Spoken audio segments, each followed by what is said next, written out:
Michael Bosstick, welcome to DITL. I'm excited to be here. I can't believe that I'm on the other side of a mic. It feels I feel like almost like undressed here a little bit. I never thought that this situation here would happen where I would be interviewing you on a podcast. I didn't think it would never happen. No? I thought it could happen.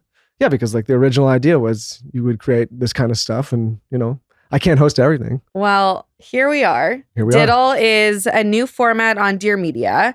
We are going through a day in the life of the most interesting people, you being the first of all the interesting people. I was going to say, should I leave? Like, should I just been I'm in the wrong place? No, it was honestly, as I was getting ready for us to launch this, it felt like it only made sense for you to be our inaugural guest, where we've built this for the last 6 years. And the idea was to always lean into our team, into our talent, and develop new IP. And this felt like the perfect place, and you being the perfect person to start with. So I agree with you. everything you said except me being the first person. So let's see. Hopefully this lands. Of all the people we could talk to and that you've probably already talked to, I was like, okay, so I now I feel a pressure to deliver. Michael, what time do you wake up and how do you get your day started? I'm somebody who over the years has collected a bunch of different tools, almost like a handyman. And I go into those different tools depending on what's going on in my life and in my day as needed. So I don't have like it's not the same every day.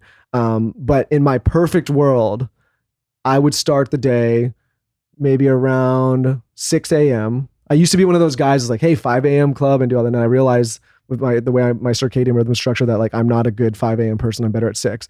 I would do that an hour before my kids get up and have time to, go through all the stuff. But typically I'm around like 6:30, call it. And are you waking up to an alarm? I have these windows in the house that every day at between like 6:30 and 7, depending on when the sun's going to go up, they come down. And so I wake up with the sun. Okay. Very fancy. What is the first thing you do when you get out of bed? One thing that I've learned over the years is that a lot of people jump and they get out and they go for coffee first thing. That's really not so great for you. I try to wait 90 minutes. My friend Andrew Huberman told us that on our podcast. Oh, my friend. Yeah, well, my friend. He's become a friend. I love it. And he told me like, hey, if you're slamming caffeine first thing in the morning, you're going to be so dehydrated, you're going to headaches, you're just going to start your day jittery.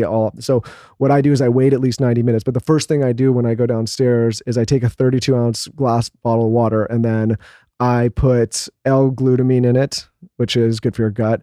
I put some electrolytes in it, right? Right now we use Element or Relight or whatever.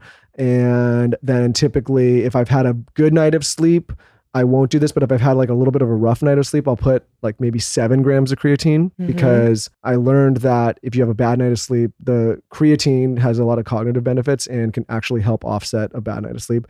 And I'll just sit there with a little bit and add some lemon and sit there and just hydrate for like hour and a half. Maybe read the paper, read something, read the book, maybe meditate. What paper are you reading? I read a bunch of different things. Well, actually lately, and maybe some people find this, I've been going on X and seeing what's going on quickly. We can't stay there too long because a lot of crazy stuff going on, but I go there, see what the pulse of the day is, what's going on in the world. Then I'll typically jump into the Wall Street Journal.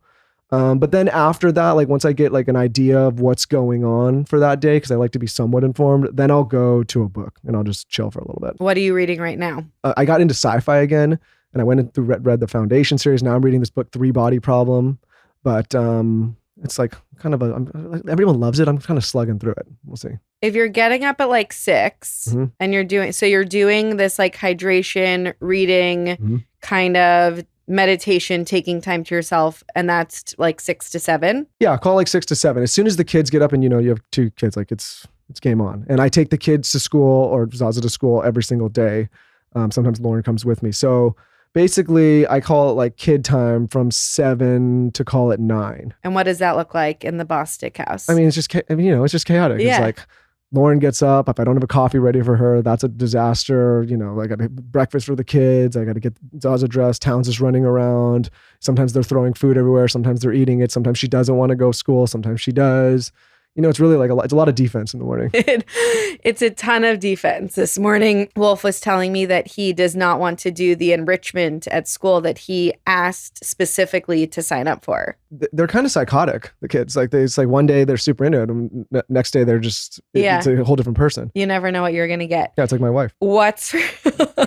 What's for breakfast for the kids? We try to implement healthy diets for, not just ourselves, but for them. So like there's always some kind of protein, right? Like try to get them to eat some eggs. We're big on meat in the house. So like we'll have some kind of meat-based protein. They have these, there's this company called Force of Nature that makes these really good breakfast sausages. They're good for kids. It's clean meat too. And then, like blueberries, good for their brain, stuff like that. We'll sneak in. We have these kind of different drinks that we'll make sometimes for them with like different electrolytes or whatever. Armor Colostrum has this watermelon flavor. And so we'll trick them and say like, oh, look at this juice, as opposed to, the store-bought sugary juice.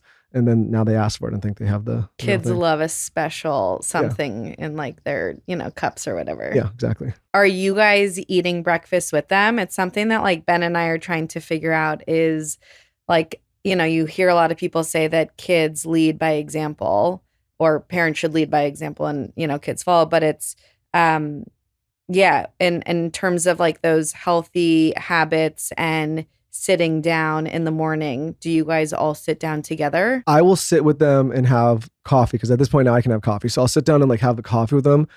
It's rare that I have breakfast first thing in the morning. I typically go and do a workout before, but I'm not regimented about it.